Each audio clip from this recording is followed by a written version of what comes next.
आज हम एक ऐसी कहानी पे बात करने वाले हैं जो जो शुरू तो हुई बिल्कुल किसी सपने की तरह, पर उसका अंत वो एक बहुत भयानक हकीकत में हुआ। जी हम बात कर रहे हैं मेघालय हनीमून मर्डर मिस्ट्री की। जी, एक बहुत ही सनसनीखेज मामला। हाँ, और हमारे पास इस पर एक लेख है, मेघालय हनीमून मर्डर मिस्ट्री।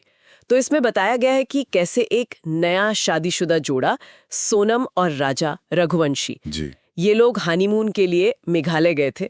खूबसूरत वादियां, बिल्कुल परफेक्ट हनीमून डेस्टिनेशन लगता है। हाँ, लेकिन लेख कहता है कि उन तस्वीरों और मुस्कुराहटों के पीछे कुछ बहुत गहरा, बहुत खौफनाक राज था। तो चलिए थोड़ा देखते हैं इसे करीब से।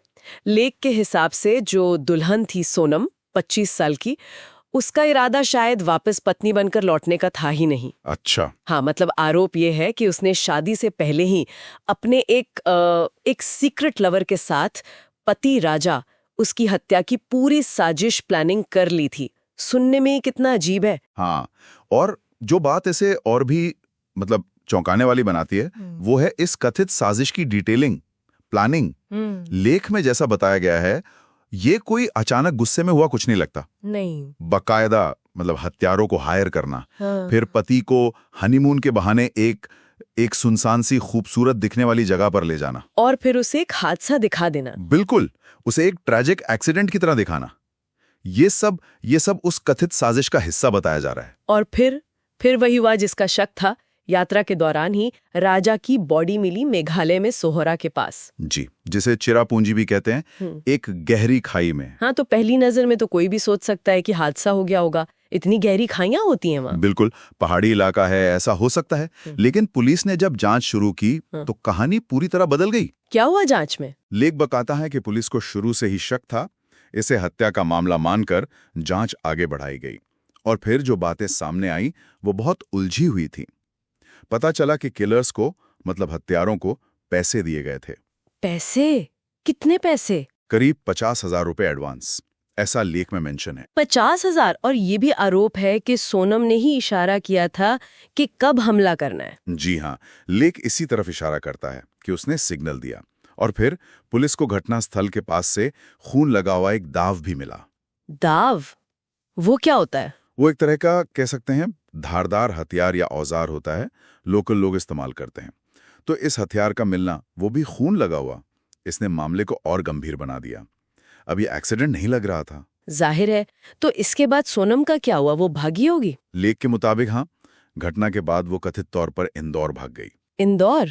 अच्छा। और रास्ते में ये भी बताया गया है कि उसने अपना फोन, सिम कार्ड सब नष्ट कर दिए। सबूत मिटाने के लिए? लगता तो यही है। कोशिश तो पूरी की, लेकिन खैर, कानून से आखिरकार पुलिस ने उसे पकड़ ही लिया। लेकिन यहाँ सबसे बड़ा सवाल है जिसका जिक्र लेख भी करता है। आखिर क्यों एक नई नवेली दुल्हन, उसने इतना भयानक कदम क्यों उठाया होगा? क्या वजह थी? और यही इस पूरे मामले का सबसे पेचीदा पहलू है। लेख भी इस सवाल को उठाता है, लेकिन कोई ठोस जवाब नहीं देता। क्या ये किसी पुराने प्यार का मामला था, या फिर पैसे का लालच, या कोई और दबाव, कोई ऐसी बात जो हमें पता ही नहीं? ये सारे सवाल हैं। जांच अभी भी शायद इन्हीं सवालों के इर्द गिर्द घूम रही है। मकसद क्या था, ये अभी भी साफ नहीं है, एक रहस्य है। तो कुल मिला के देखें तो एक हनीमून ट्रिप जो खुशियों वाली होनी चाहिए थी, वो कथित तौर पर एक प्री प्लान्ड मर्डर का कवर बन गई।